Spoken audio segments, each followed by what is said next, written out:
Thursday marks 1 year since Colorado became the first state to allow recreational marijuana. But this morning, Colorado faces a lawsuit from both Oklahoma and Nebraska. They want the Supreme Court to rule the law unconstitutional because of the impact on neighboring states. Barry Peterson looks at Colorado's rocky year in pot. If skeptics wondered about the popularity of pot, on January 1, Colorado residents answered with their wallets. Lines on the first day stretched around the block. So we're sort of like explorers here. We're like Lewis and Clark. They didn't have any. But Colorado's Governor John Hickenlooper, who opposed legalization, was still skeptical when we sat down with him in February. Are you comfortable with the way it's happened since and the way it's unfolding now? Sure. I think myself and almost every elected official in the state of Colorado, we didn't want to be the social laboratory, but our voters passed it by a large margin, 55-45, and we accept that this is going to be one of the great social experiments of the next 50 years. Colorado now has more than 800 outlets. Denver alone has more pot shops than Starbucks. John Hudak studies government policy at the Brookings Institution.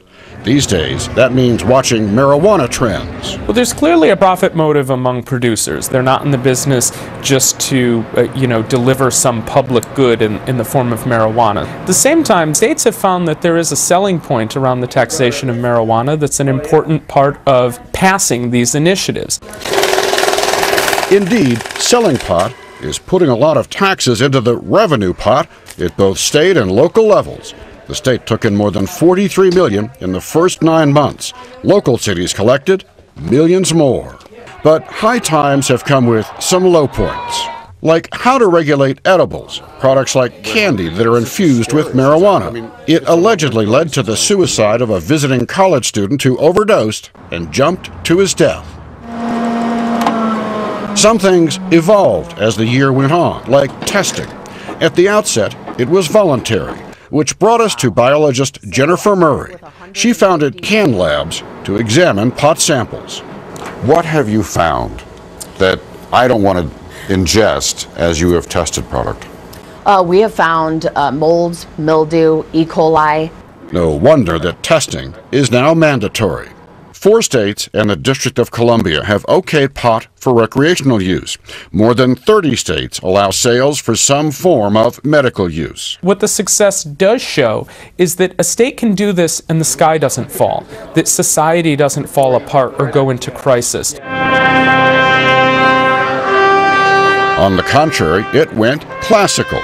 In Denver, the Colorado Symphony made pot pay and raised money with bring-your-own marijuana parties.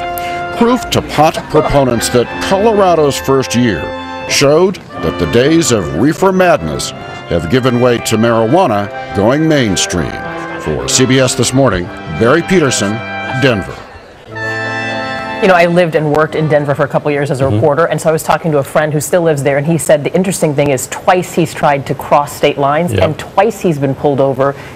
Officers wanting to know if he might be transporting marijuana. So they're really trying to find these people who are bringing it across state lines. The experiment continues. Yeah.